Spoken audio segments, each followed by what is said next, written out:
Okay, so I think next we're going to move into our motivation discussion. So I have with us today Melissa Bassanelli, Deputy Superintendent Schools and Student Support from San Juan Unified School District. And I'm going to share screen. And then we also have Kristan Schnepp, who is the Senior Director of Professional Learning Curriculum Innovation from San Juan Unified. And that's right here in my backyard, Melissa and Kristan. I've met the both of you before when we got to do live events, right? I have to ask you to unmute. Okay, there you go. I think that could be a possibility. Yeah, I think we have met. I would remember your beautiful faces. Yeah, and you're right here in the Sacramento area. So I am like super over the moon excited to hear from you. I'm going to help frame, though, this whole conversation about motivation. And then are you going to want to screen share too?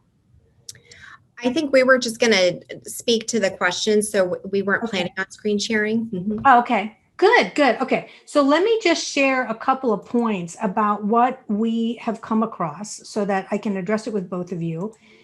Essentially, I'm going to go past this here. You know, we've uncovered this book that was the motivation breakthrough in our research because we're hearing so much loss in motivation. And basically there's 8 different forces that drive kids, right? All humans, you know, this friendliness or gregariousness, a need for personal autonomy, a need for status because they're just inquisitive, because they're a little aggressive and they just are running at wanting to know things, because they're a little power hungry. And they want to control things like run the Zoom meetings because they're interested in recognition, or they just be affiliated with more than, you know, just themselves, learning all by themselves. So when we looked at motivation, we were interested in what are schools doing to think this way about how they're engaging students remote or hybrid, or maybe they're back on campus, to recognize the differences in personalities and use the appropriate tools. So I'm going to leave it there and just come back to you and ask you guys, you know, first of all, what happened, you know, in San Juan, and then kind of what has been going on with motivation, maybe with students and with teachers. Okay, so thank you again for the invitation to participate on the panel.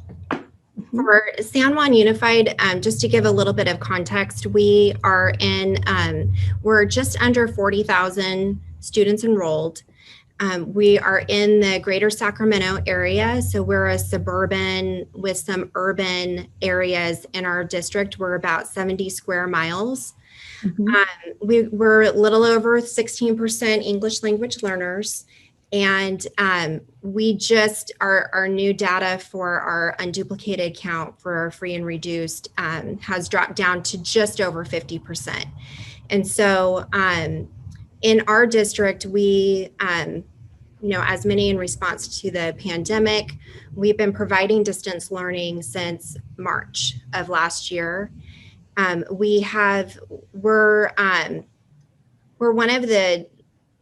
We're pretty known throughout the state in terms of our labor management relationship. And so we have a very strong partnership with our Teachers Association, which has really allowed us to respond to the pandemic in creative ways. And it's allowed us to be somewhat agile and flexible as we've been moving through this. And so being in distance learning since the fall, we really started the year focused on making sure that we are going to be reaching out to everybody, that we don't leave any student behind or unnoticed. And so we had a really very large outreach effort at the start of the year to ensure that all students had connectivity, that they had devices. We've issued over 25,000 Chromebooks to students out in our system and over 3,000 hotspots. And so there was a huge effort to make sure that we were connected and that students were participating. And initially we thought that that was what we needed to do in response to what we learned in the spring, because I think many of us school districts were really scrambling on the connectivity front. what we learned is that there's so much more deeper, and it has to do a lot with the motivation factor. And so what we saw in our first semester was we saw an increase in the number of the percent of students who are receiving 4 or more Fs on their report cards. We saw an increase in chronic absenteeism. And when we were connecting those two pieces, you can definitely see the connection between the two. We wanted to better understand the problem. And so and I wasn't planning on screen sharing, but I will screen share a couple of slides that I have just to try to illustrate. So I don't drive. Yeah. Okay. You can share. You can just hit the share thing. Yeah. So let me get this going. Okay, there we go. So we really grounded our work in improvement science and practices, really focusing on having a disciplined cycle of inquiry where we were able to learn fast, test fast, and improve quickly. And a key factor here was, although we were seeing a lot of quantitative data, we needed to also gather qualitative data that was really directly connected to a student's experience.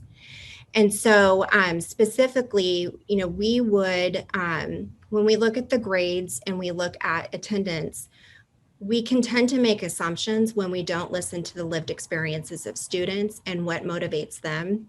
So each division sat out on a journey to really listen and learn from students and parents in terms of what they were experiencing. And I'll just share with you, I'm going to skip through some of these slides. They're going to be presented to our board in a couple of weeks. But I'll share with you the high school data. When high school decided to reach out with a student survey, and then they also followed it up with individual student conversations, they asked students about their motivation. And so what they found was about 50% generally tried to attend their classes. And when they asked students about what motivates them the most in high school, they wanted to pass their classes.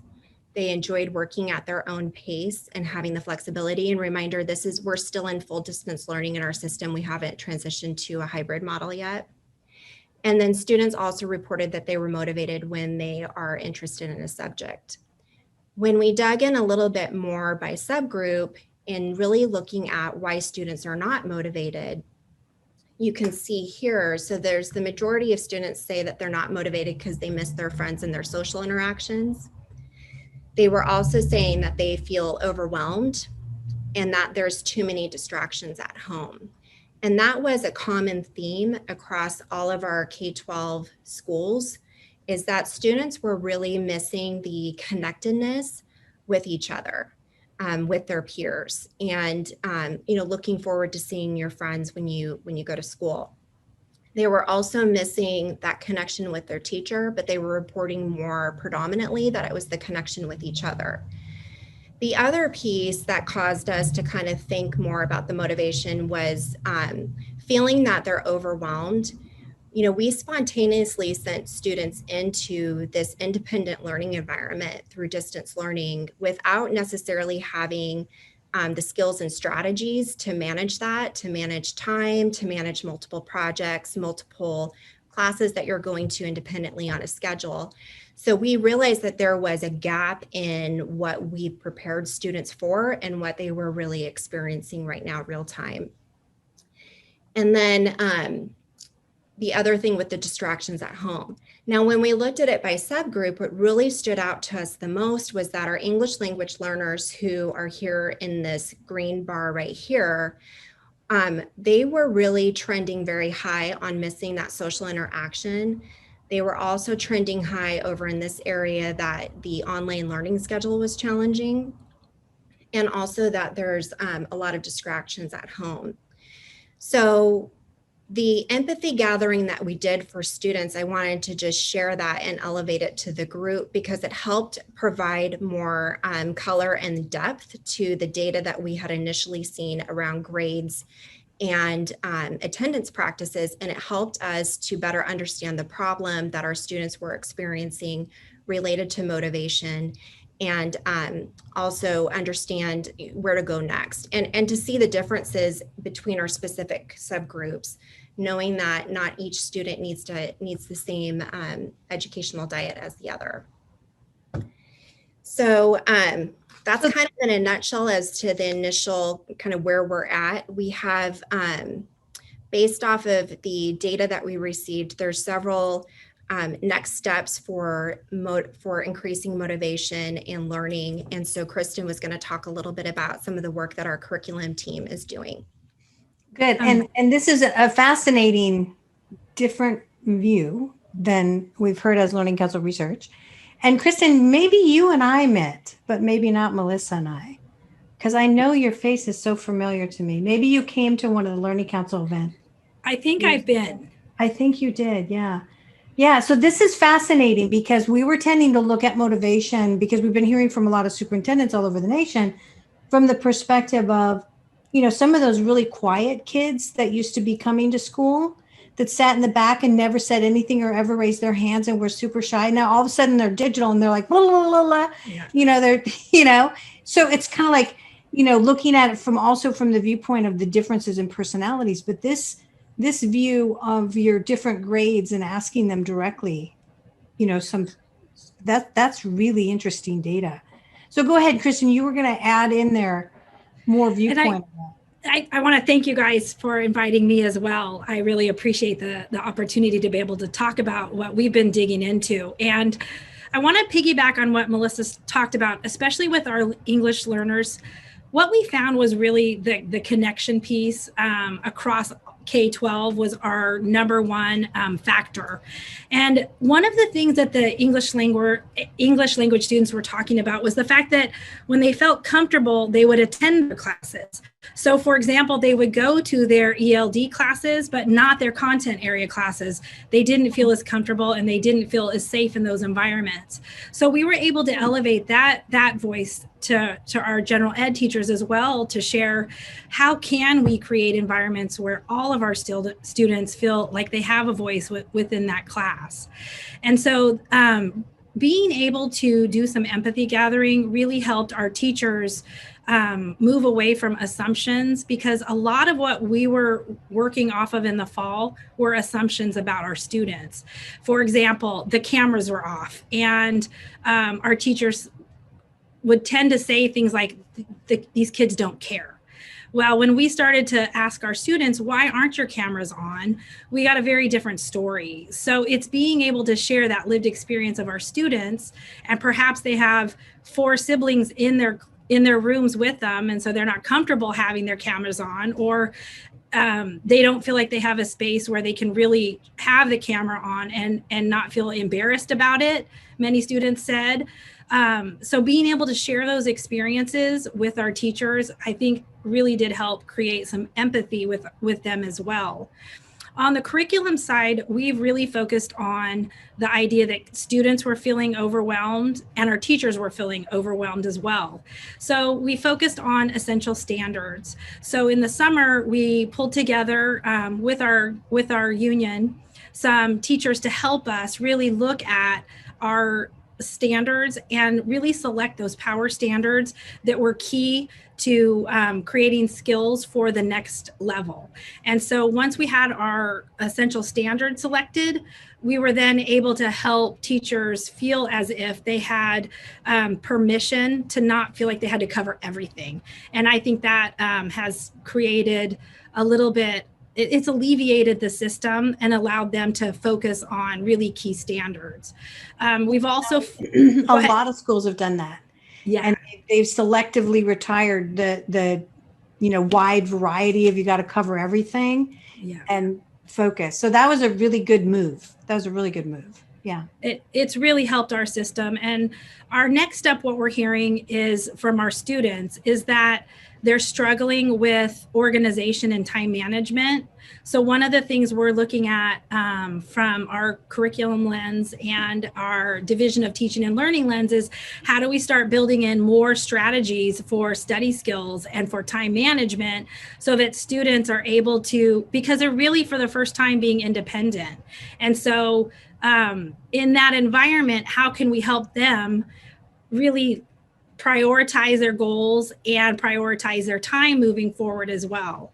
The other area that was interesting was that families were telling us we are over communicated. Like, you are sending us too many emails, too many phone calls. Mm-hmm. And so when we asked how is the best way to communicate, which was a surprise to us, was we want just text my student or text me. And so that has been a new way to communicate, that the kids are able to get that quick information, and they've appreciated just that different approach as well. The other thing that has come up is something called ghosting, where for engagement, our students oftentimes, especially in high school, will turn on their Zoom and then shut down their cameras. And so one of the areas that we're looking at is, why are students ghosting, and how do we pull them back into our classrooms and really make them feel like they're a part of that classroom, and that they're essential. And so that's another area that we're just starting to dig into as well. Yeah, and we've heard that from a lot of districts. Florida doesn't allow cameras on in some of their districts. It's a privacy issue for them. But most people want to see that interaction. Now, in terms of how you're structuring that, are the full class hours still on Zoom, or you do just sort of instruction, roll call, and then everybody disperses back to do their independent thing? Or is it structured like the normal school day? Melissa, do you want to take that one? Because it's a little different with elementary than it is with secondary. It's a little complicated. So in San Juan, we like to have complex systems. But so for high school, there is a schedule for middle and high school. There's a schedule that students are on. And so they attend class, roll call is taken. There is a period of instruction that occurs. And then it's up to the teacher's discretion on what they do next, if they're going to go into breakout rooms or if they're going to keep the kids together on the Zoom, but while they're doing independent work. So in our agreements that we have with our Teachers Association, students are with their teacher throughout the day, and teachers are available. We have the schedule. However, students are, it's a reduced schedule where students are doing a blend of synchronous and asynchronous work throughout the day. So they're not on a Zoom for the length of a traditional school day. They are for a portion of that day. Okay. And then for the elementary K-8s, the middle grades part of the K-8 mirrors what you would see in a middle school, but for elementary school, the teachers at the school work together to really pull together a comprehensive schedule for the school. So I, as a first grade teacher, might have my daily Zooms at a certain time, but my first grade classroom is not only just seeing me, they're also seeing a music specialist or an art specialist, or they could be seeing an ELD specialist or an intervention specialist. So there's other points of interaction with other instructors during the day, but it's made on an elementary schedule. Okay. So now, I just you guys are right around the corner from where I live. Your San Juan Unified's district offices, literally like you're 3 blocks away. What I have found is that a lot of parents in the area were talking about during the pandemic, they formed pods. And like our offices, our building manager, his family and several other families formed a pod. Are you starting to feel, and this sort of takes us a little bit off topic from motivation, but I want to bring it back to that there's normal's not really ever going to come back, because people now want like the ultimate in flexibility forever? I think that there's definitely going to be pieces of what we have in place that will pull forward for the long haul. And I think that it's our responsibility to identify those pieces, those good practices, because I don't think anybody wants to go fully back to normal. I mean, we talk about when we return to normal, and what was that? Because normal is, my normal is different than your normal. But I think there are definitely solid practices that we want to pull forward as we transition to in-person. So for example, we met with a parent group and they were speaking loud and clear that the relationships that students are building right now are important for us to thread forward as we open in the hybrid. So they were really asking us, how can we maintain those relationships either between peers in their classes or between their teachers going forward as we transition to in-person this year, which we're hoping that we will be able to do that. And then also next year. We have more flexibility in the way that we've been able to gather stakeholder input just by nature of going so digital and utilizing tools such as Zoom. I think that's going to be a new normal. I think that's going to be, what we're going to pull forward. So I think in ways, for San Juan, one of the things that we did right at the start of the pandemic was not right at the summer, we identified our learning model continuum. And so in that continuum, we included expanding our homeschool model, expanding our independent study model, providing distance learning, and then also preparing for a hybrid in-person learning and then full in-person. And I definitely see us moving forward. I see families continuing to want options such as homeschool. I could see families when we're in person continuing to want distance learning for some of their learners. So I think that there's going to be, we're going to shape a new normal together. And I think we all are in agreement that we want it to be better than what our pre-COVID state was. Mm-hmm. I totally agree. And I think also if you even dig even deeper in than you did in terms of motivation, that's the reason why you're going to have to be flexible. Mm-hmm. All those human, individual human personalities are at play. So go ahead, Kristan, you were going to say something, then I have another question. I was going to build on exactly what you said. And just, there are so many tools that our teachers, they've really enjoyed some of the new technology tools and assessments that they're using. And I can see our teachers have really grown their repertoire in technology. Many teachers prior to this really weren't using technology as a resource, and they're much more comfortable with it now. And I can see that moving forward, that they'll continue using all of the tools that they're using now. Yeah, which is really great. So just so you guys know, we just completed a national survey in January. It complemented our annual big national survey, which had almost 1,300 schools and districts respond. So it was a big study. But the one we just closed has shown that the average school and district in America has lost 15% of their enrollment. Huge. Originally, in the original study, we only estimated around 3.6. We were getting higher numbers from Dallas ISD and a lot of other districts, but no one believed them because they thought, they're just out for now. When we get to be back on campus, they'll come back. That's not happening. And then also 20% of the average district's population has opted for fully online, even when they came back, like in states in Texas and Florida. And then while online, while you're trying to deliver remote, 35% of the kids aren't showing up at all. So this is a really rocky road. So when you're looking at motivation, you're looking at structure. Because you've already learned, and this is the question part, you've already learned that the move to deliver online shook up everything, because it was suddenly putting the hat of the arrival and the, get yourself organized and time management, all that had never been on the students and on the parents. And that had never been there before.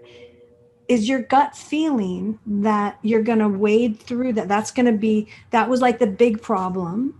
And that when this comes through, you have a better chance of, continuously reaching and motivating and all that other stuff with anything you're doing online or in hybrid? Or what's your gut feel about that particular issue?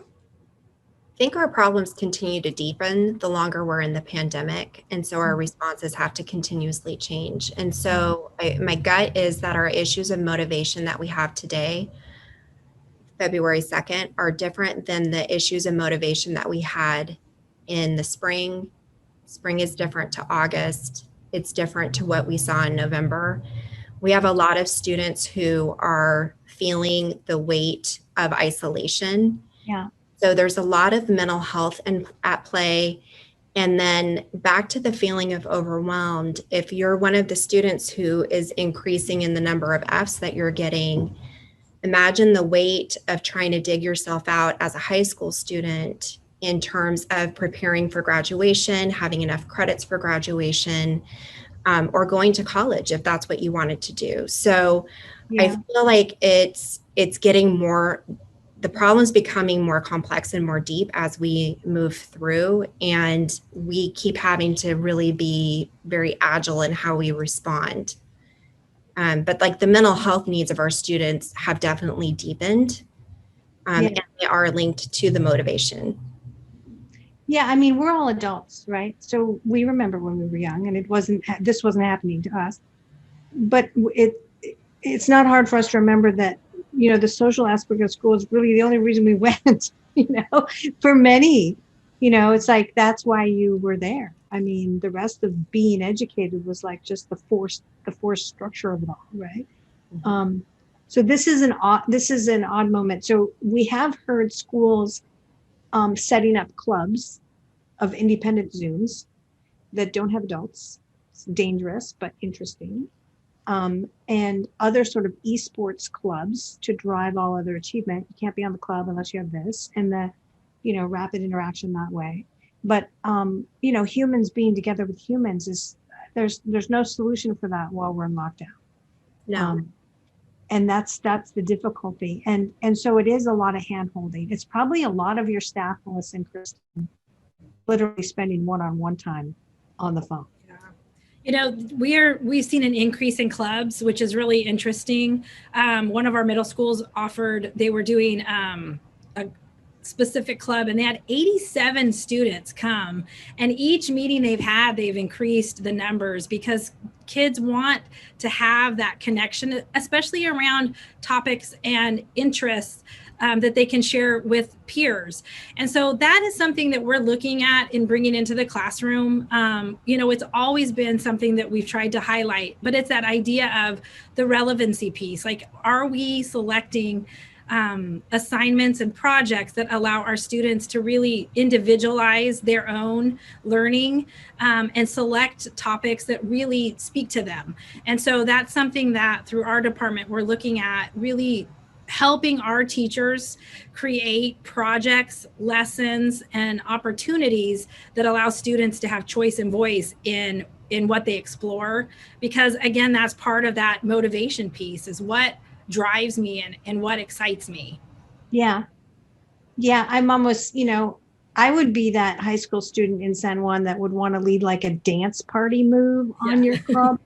You know, like, I'm going to do the Jack in the Box chicken dance. Now everybody copy me, which, you know, that commercial has been on so much that everybody knows the chicken dance now. Yeah. So this is interesting. Okay, so Dr. Hugo Moreno is on the line, a principal from another district. Dr. Hugo, can you unmute and make your comment? Oh, what I was saying is that, you know, when education was first originally thought of as a concept, you know, outside of the rural educational setting, it was really a response to industrialization. It was really to prepare future workers in a particular model. And now with technology and where we're at, you know, over 100 and something years, it's really about the human essence, because that's what we're talking about right now. It's how do we connect with our students? How do we make education relevant? You know, what are they looking at, especially with this pandemic, which really has isolated a lot of them? They're looking for that human essence with their peers, their teachers, and that cannot be delivered the way it is right now, just through distance learning. But there has to be another connection to it, because, again, even if you delivered what was shared earlier, even if you delivered the curriculum in this manner, if there's no connection or no interest, there is no motivation to partake. And that's where the challenge comes in. Yeah, and that prompts me to ask you guys this question, because I don't know what the rules are entirely in California, even though I live here. Melissa, maybe you'll know this, or Kristan, or Dr. Moreno. Is it possible that you could orchestrate field activities such as going to the zoo, where they are going to be 6 feet apart all the time anyway, and outdoors? Is that a possible, even though it's raining right now? Well, the sun came out again here in Sacramento, but can that sort of come togetherness sort of occur? I think that there's so many possibilities. I think things that become challenges is the access piece. And so how do we, if we're setting up events like that, how do we ensure that students have equitable access to the zoo or to the specific field trip? So we've had to be really creative in how do we bring those experiences to them, like through a digital format, because of that access issue. And then also just in terms of the safety issue too, because some of those places weren't previously open. So I think access was our biggest problem when the pandemic hit, and it was ensuring access, and it continues to be a problem that we are very mindful of, and it's on our radar all the time. Yeah. But I can say we are doing, to circumvent that, we're doing things like material distribution. So the science teacher will say, okay, first period, you're going to come on Monday and you're going to pick up all the materials for the lab. And what we found in talking to students, they loved being able to come to the school just to pick up materials, because then they felt more connected. They were able to say hi to their teacher. And we found the same thing when we were doing art distribution and just plain materials and supplies. The families were very excited to be able to come to the school and connect. So that we found was really interesting. And I want to go back to what Dr. Moreno said. I really agree with everything he said. And I think a key thing that we've learned is around the empathy interviews. I think a lot of times as educators, we make assumptions about what is motivating for our students and what their needs are and what the barriers are. And by really digging in, we did, a survey is pretty superficial, but when you actually do interviews, Zoom interviews with kids, or even, small group phone calls, you get to hear their lived experience. And so for me, that helps with relevancy and really knowing what our students have to say. And so I would recommend that for any districts that are looking at how do we motivate our students. I mean, go out and ask your community, and you'll be surprised at what you hear. Yeah, there is still a ton that really want togetherness. But are you also noticing that some kids are flourishing? Some of them are like, this is great. Yeah. So some kids, so when we analyze your grades on the continuum, there are students there's definitely more students who are getting more than 1F and more than 4. But on the flip side, there's also some students who are doing better. And I think it goes back to your question around like, what's the new normal? I think the new normal is creating opportunities that are responsive to learners in the way that they learn best. Yeah. So that if I'm an independent learner, I have access to a distance learning school, versus if I thrive on an in-person model, I have access to that. So I think it's caused us to think about what are the ways that we're setting the system up to support each learner, on how they learn best, be responsive to them. Yeah. And it's almost like going back to the modalities of everybody's learning style. And that's where you're going to be able to make the student thrive. If you are meeting that need, and then in some cases, it will be small group instruction through digital learning. Some may need that actual physical being in the classroom with 6 feet apart, but in the classroom with that support. And it just, again, it comes back to the human essence. And like it was shared before by the panelists, it's really listening to what they have to share, because assumptions of what we think sometimes are going to be erroneous because we think, oh, well, I'm the adult, I'm the expert, I'm the educator, I know what they need. But the reality is we do need to do those qualitative interviews in small group, or, because the survey, they'll tell you what you want to hear. They're like, okay, okay, let me just go ahead and check it off. Let me get it over and done with. Let me go back to my PlayStation 5 or 4, and let me get on with my, friends gathering and playing a game. But having that interview, when you open up and let them know that their voice is important and what they have to share is important, they'll let you know. Yeah. Even if you have to really overly prompt them. I mean, I've listened to some of the superintendents and particularly the curriculum side executives talk about the stories that have bubbled up from their teachers.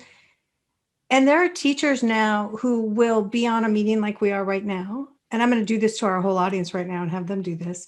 And we should unmute everybody right now if we can, Doug.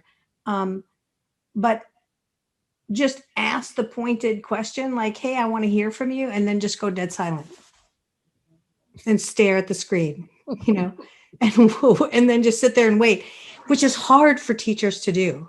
Mm-hmm. But when you were in classrooms, you were doing it, right? You would just be like, here's the question. Okay. And you're staring around at everybody. Start talking, start involving yourself in this conversation, So let's do that with everybody on the line right now. So I don't know if we can fit them all on, but make your comments, like in terms of motivation. I mean, what's going through everyone's head? I mean, this is a really big issue nationwide. It's an issue for students. Like I said, the latest national survey, 35% of kids just aren't even showing up at all. And we're losing a huge portion of them away from traditional public. They're going to options, and some of them are just not showing up anywhere. They're not even rogue, unschooling or homeschooling. They're just not going to be in school. They're not going to learn anything, or they're out.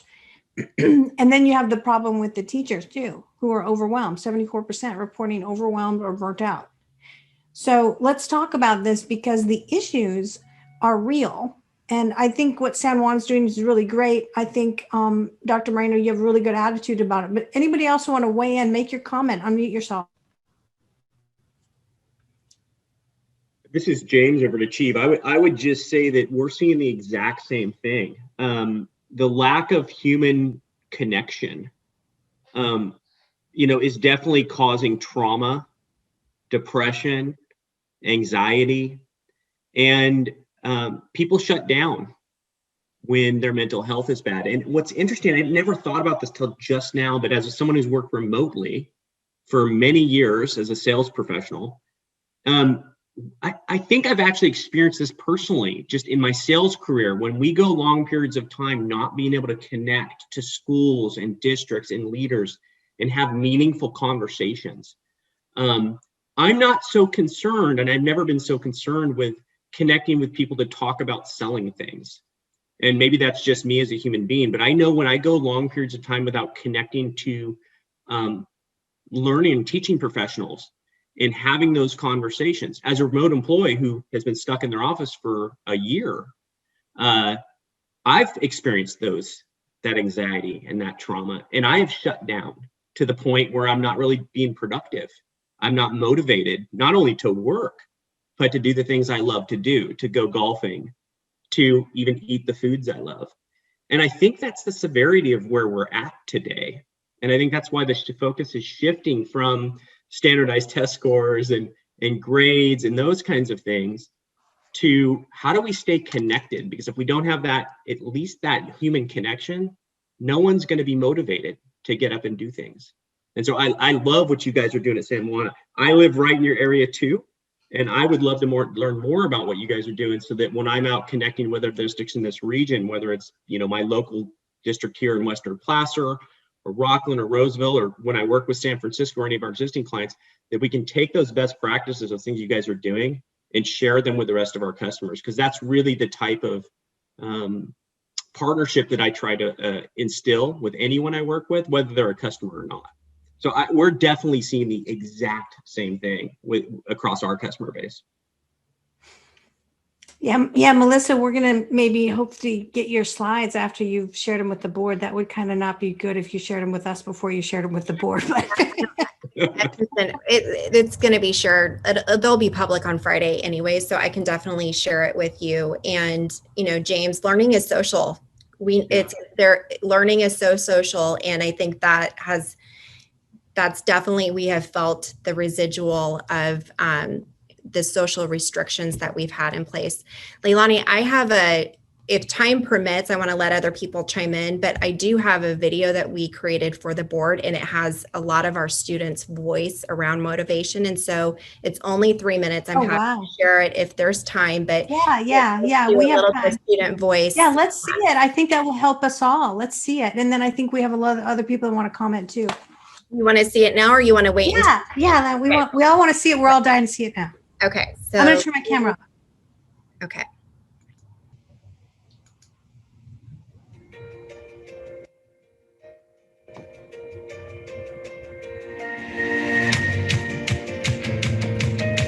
It's a lot easier to ask for help than having to go up in person. You can just email them easily. Preparing for school is a lot easier now since it's right here at my home. The organization's a lot easier, as well as the timing. Some people work better at different times of the day. It's the teachers, they explain things. It's pretty easy. It's not complicated at all. You just have to turn on your camera and that's it. Do your assignments. During lunch, I can just go ride my bike, do twin lakes, wave at the school. Just talking with your teachers. That's what I feel is the best part about online school. I was actually doing better in some of my classes because when I was in person, I was kind of messing around. But now that I'm in distant learning, I just try to focus because none of my friends are in the background messing around. It's really easy for me to spend a little bit more time with my family. The little Wi-Fi boxes, it will be working, then it'll just shut down, and then it'll work again. For the first semester, it was pretty difficult, but for the second semester, I feel more positive about it. In general, just the social aspect, just talking to people. It's something that you really don't consider to be really special until you just don't have it. Yeah, it is stressful. It's stressful because you have to be with everyone and everyone is looking at you.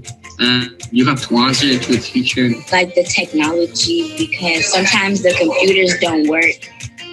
And it's usually the distractions at your house that keep you from not focusing on your work. It's hard to teach on Zooms for the teachers. I'm struggling with keeping up with work and having motivation to pretty much do it. Oh, I don't have enough time to do all of it, and so you're just picking and choosing. And I really don't think that's exactly a good thing to pick and choose work. I think you should do all of it. So it's just been going really fast paced and I can't really stay up. If you interrupt the teacher, you're gonna mess up the whole class flow and stuff.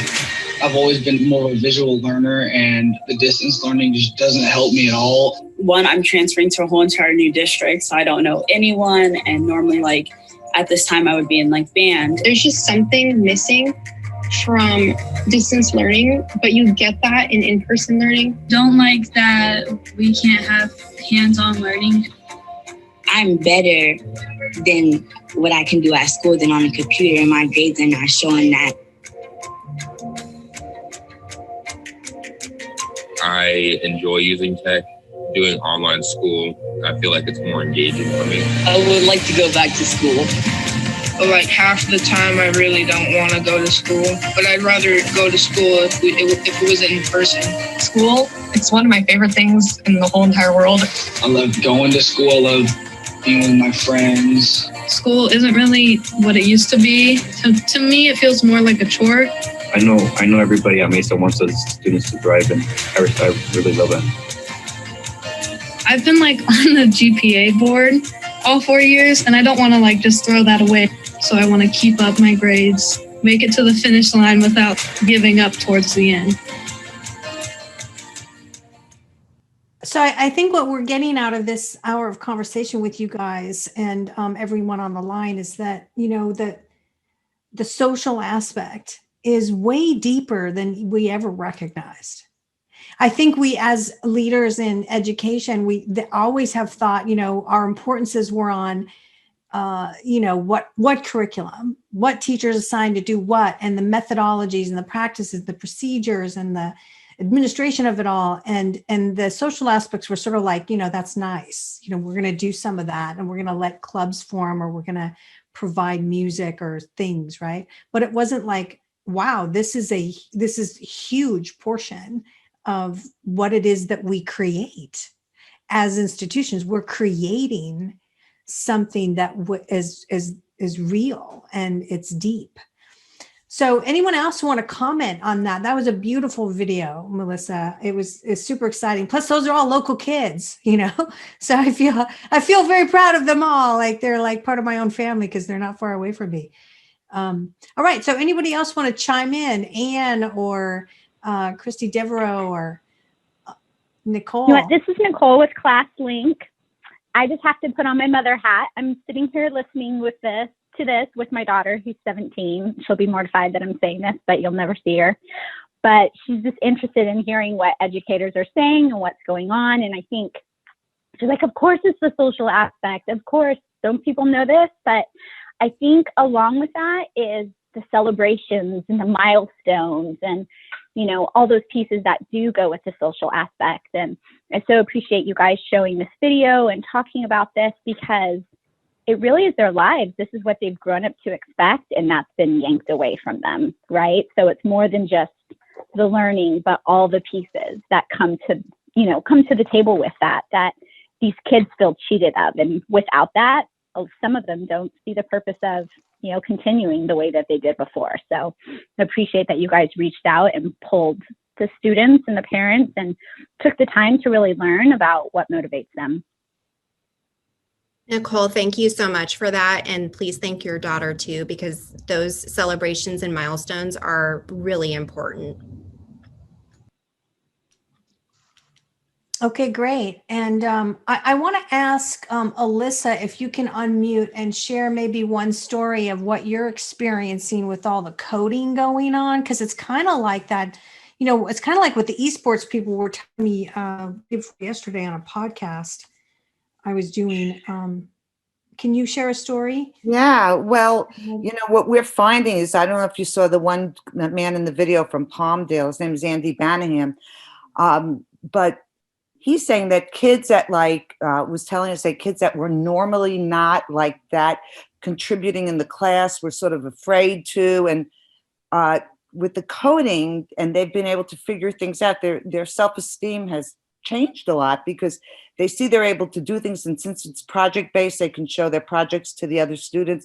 So interestingly, and somebody else said this during the conference about the kids that really have done well with the remote learning, with the coding, it gives everybody a chance and kind of equalizes the whole, learning. Everybody's doing it, but it really is the standout of the kids that wouldn't normally be the ones that, really were showing what they did. And everyone's like, oh, how'd you do that? And they get really happy about it. So I think that that's really been great. And teachers too have really been thankful because we provide a full curriculum for them. And there is no, and you're stuck. We had a teacher call us and say, I all of a sudden have 150 kids to teach with no curriculum in computer science. And it's like for January, and this was like November. We just gave her our whole curriculum because we felt so much empathy for what she was going through. And she said, we have no money this year till next year. I said, how can we not do this for teachers and students? So our stories are great, and it makes me really happy to share it. Yeah, well, thank you for that. I'm also realizing, and Melissa and Kristan, we'll wrap up this hour with you making a comment on this, is that essentially we have a pile of grief within our students nationally. Like Nicole said, some of the older kids who were supposed to be graduating with pomp and circumstance didn't get to, or maybe had to do it by driving by in a car. This is huge. And so there's a period of time it takes to even recover from grief. So what is your last comment on that? And then, if we get to come back, we're maybe even a year away from actually like recovering in a new form or structure. Melissa? think there's so much to say. So I think just to try to be brief, I think the grief is huge. I think just as human beings, to recognize that all of us are experiencing grief in different ways as we navigate this, and particularly our students with their milestones and their certainty around their safety and their future, that's all been really shook. And so I think that the practices that we put in play right now and the recognition around grief and what we can do, because we're all hoping that we can plan some in-person graduations this spring. We're all hoping that we can move forward back to where we can be back together.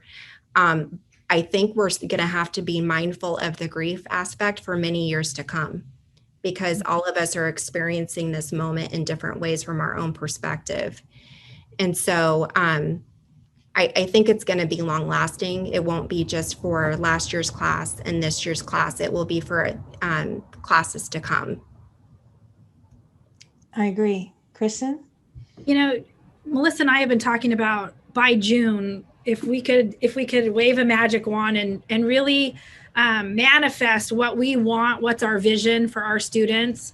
It's not that they increase their math scores, and it's not that they increase their reading scores, although of course that's what we want, but we want our kids to feel connected and feel as if they are part of the community. Like truly that is our end goal for June. And that is the bigger picture, because if kids don't feel connected and they don't feel safe and they don't know that we care about them, they're not going to thrive in our system. And so I think for us, we try to remember that, because we have to present to our board about our learning loss. That's hard. You know, our kids are struggling, but in the bigger context, that's such a small piece to the bigger picture. And so we want lifelong learners who are happy and healthy. And so I think for us here at San Juan, there's that tension, but we try to remember what's really important. And I hope your board listens to you on that, because that's really true. We're dealing with the living lightning of life, little humans, and they have needs, and we have to recognize that. And it's not necessarily math and English, you know, it's their hearts, you know, their will to live. So good. Well, I think this has been a great conversation, and we've had a really good hour together, and I want to thank you guys so much. And I'm really proud of San Juan. I feel especially proud because you're local. If I had kids in school right now, they'd probably be in your schools. So I'm super proud of you, and I'm proud of all of us. And, you know, we'll make sure this story gets out nationally to all of our readership, because this was a good conversation. So thanks again for sharing out. And I'm going to wrap up here now. My last few things I'm going to share out, moving right along.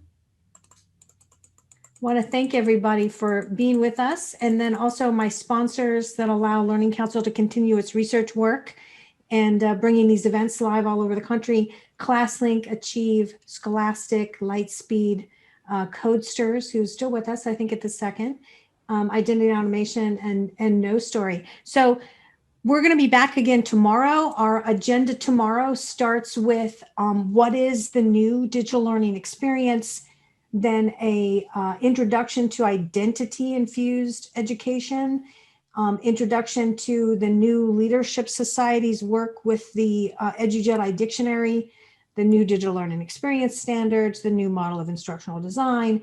That's from Chris McMurray, who's a former assistant superintendent on our staff from Evergreen. And then we're going to have Ben Faubert share, which is exciting. He's one of our EduJedi Knights, one of the top status so far ever achieved by districts across the country. And then Dr. Barbara Nebko will be here. And then finishing off the day, we also have Michael West, who's a superintendent in Calusa, and Patricia Randolph from Buckeye Union.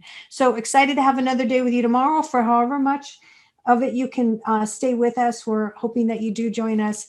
And thanks again, everyone, for being with us today. This is LeiLani Cauthen, your host from the Learning Council. Looking forward to seeing you again tomorrow, and thank you for being with us today.